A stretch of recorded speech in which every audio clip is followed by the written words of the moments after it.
हमारे देश में हाल फिलहाल एक ऐसा दौर चल रहा है जिस दौर में एक्सटॉर्शन और ब्लैकमेलिंग एक नॉर्मल सी बात है और पुरुषों की जान देने का सिलसिला हर साल बढ़ता जा रहा है। सबसे ज़्यादा हैरान करने वाली बात यह है कि 20-22 साल की एक लड़की एक ऑफिसर का किस तरह से एक्सटॉर्शन कर लेती है और एक बार नहीं कई महीनों कई सालों तक एक्सटॉर्शन करती है। उससे जो चीज़ चाहती है वो निकलवा लेती है। ये हैरान करने वाला मामला दरअसल मध्य प्रदेश के छतरपुर से सामने आया, जहां पी टाउन इलाके में 6 मार्च को अरविंद कजूर ने, जो कि टीआई थे, पहले एक गोली चलाई कमरे में और फिर दूसरी गोली खुद को मार ली। मिली जानकारी के मुताबिक टीआई अरविंद इतने ज़्यादा परेशान हो चुके थे कि उनके पास अब दूसरा कोई रास्ता नहीं बचा था। एक महज 22 साल की लड़की जिसका नाम आशी राजा था, उन्हें ना सिर्फ ब्लैकमेल कर रही थी बल्कि अपने साथियों के साथ मिलकर उन्हें डेली नोच रही थी। मिली जानकारी के मुताबिक ये मामला लाखों का नहीं है, करोड़ों का है। रिपोर्ट्स में दावा किया गया है कि टीआई अरविंद से हीरे की अंगूठियां, सोने के जेवरात, प्रॉपर्टीज, महंगी गाड़ियां और हर महीने तकरीबन 30,000 से 50,000 रुपये खर्चा लिया जाता था। इसके बदले में अरविंद कजूर क्या चाहते थे? सिर्फ ये चाहते थे कि जिस लड़की से वो प्यार कर बैठे हैं, आशी राजा नाम की, उससे वो शादी करें। लड़की शादी के नाम पर बार बार बिनक जाती थी और उन्हें झूठे केसों में फंसाने की धमकी देती थी। पूरे मामले में खुलासे काफ़ी बड़े बड़े हुए हैं और यहाँ पर ये बात सोचने पर मजबूर करती है कि कैसे हमारे देश में एक ऐसे ऑफिसर को जिसके नाम से अपराधी कांपते हैं, जो अपने काम के लिए जाना जाता है, एक 20-22 साल की लड़की ना सिर्फ बेवकूफ़ बना देती है बल्कि खुलेआम उसका ब्लैकमेलिंग करती है। और ब्लैकमेलिंग तब तक करती रहती है जब तक वो अपनी जान नहीं दे देता। सवाल यहाँ पर खड़े होते हैं कि आखिर इस प्रगति की लड़कियों की मानसिकता ऐसी क्यों हो गई है।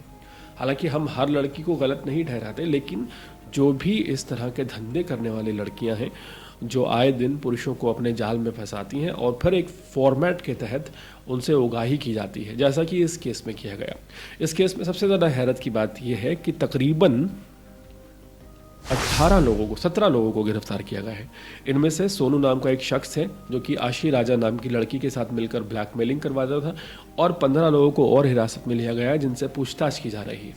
पूरे मामले में सबसे ज़्यादा हैरानी की बात यह है कि अगर आप सोचते हैं एक नॉर्मल पुरुष, एक आम आदमी ब्लैकमेलिंग का शिकार हो रहा है, तो यहाँ आप गलत हैं। एक ऐसा शख्स ब्लैकमेलिंग का शिकार हो रहा है जिसके पास पावर नहीं है, तो यहाँ भी आप गलत हैं।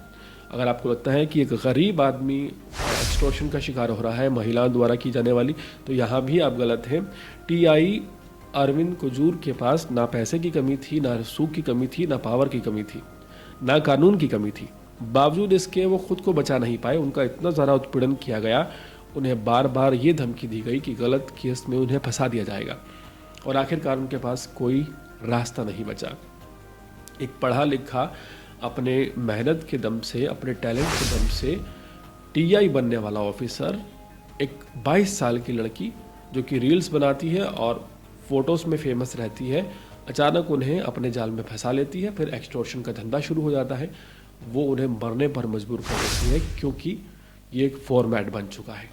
हमारे देश में ये सबसे ज़्यादा ख़तरनाक आप कह सकते हैं कि सिचुएशन आ चुकी है, जहां एक ऑफिसर रैंक के शख्स को एक्सटॉर्शन करने से पहले ज़रा भी नहीं हिचकिचाती एक लड़की जो कि महज 22 साल की है।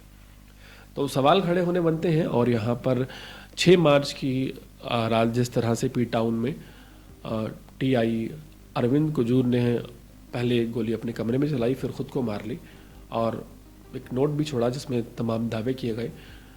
रिपोर्ट्स में बात सामने आ रही है कि वो एक्सटॉर्शन से और ब्लैकमेलिंग से परेशान हो गए थे। उन्हें बार बार ये कहा जा रहा था कि उन्हें झूठे केस में फंसा दिया जाएगा और आखिरकार उन्हें ये कदम उठाना ही पड़ा। लेकिन सवाल ये है, दोबारा से मैं दोहराना चाहूँगा कि जो हम आए दिन ये बातें कहते हैं कि पुरुष कमज़ोर हो गया है, पुरुष कायर हो गया है, नामर्द हो गया है, जो आए दिन खुदकुशी जैसा रास्ता इख्तियार कर लेता है, क्या हमें कहीं ना कहीं ये समझने की ज़रूरत नहीं कि पुरुष तो कमज़ोर पहले ही था, अब महिलाओं को इतनी ज़्यादा पावर दे दी गई है कहीं ना कहीं झूठे कानूनों की आड़ में कि वो किसी का भी एक्सटॉर्शन करने से पहले या आप कहें कि एक तरह से अघोषित कत्ल करने से पहले ज़रा भी हिचकिचाती नहीं है। पूरे मामले पर क्या राय है, कमेंट सेक्शन में ज़रूर बताइएगा।